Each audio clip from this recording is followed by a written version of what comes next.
Whoever said they like my shoes, thanks. I'm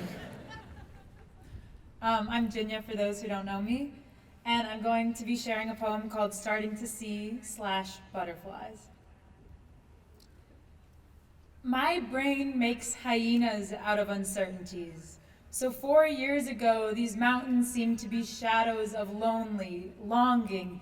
This location looked like an anchor deciding when to drop and settle me into the silty stagnation of a small town and winters that cherish the cold like a newborn in need of continual caressing, each feed a flurry falling in front of faces I feared I'd never know.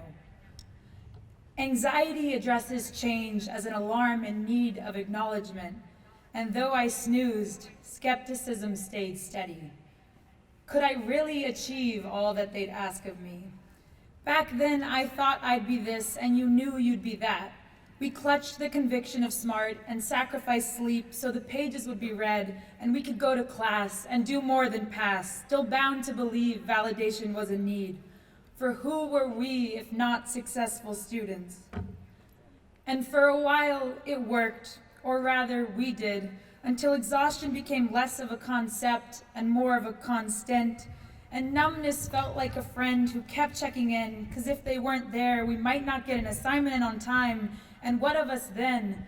For who were we if not successful students?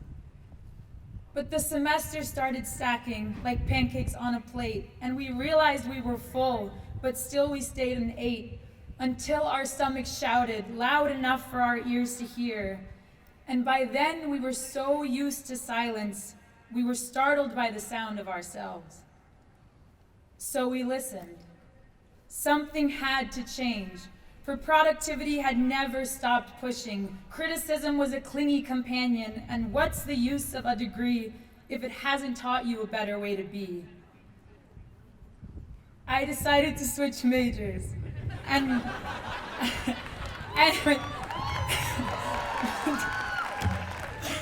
and maybe we all did. Subtly cramming seemed less significant than standing under the lampposts on February nights when the only sound was snow and the flakes waltzed with the wind. Summiting Stone Hill became studying the space between our minds, and talking with you, the best seminar I've taken. The most important sentence I read in college: now is the only time you have for anything. So I decided to stop splitting seconds with the future, and it's all become so stunning. It's beginning to seem like my diploma's really in delight, in finding it each day, in getting enough sleep, in learning to say no when I need to and yes when it's true, and recognizing there are some things an institution can never give you. I've been looking out at the fields, and they've been teaching me that there's enough love and light left to turn us all into sunflowers. That growing up is ghastly and gorgeous, that most of the time paradoxes are a sign of clarity. And this community, it's string, growing by unraveling, and we're all loosening our grip so we can open our palms and finally see that the uncertainties just might be butterflies.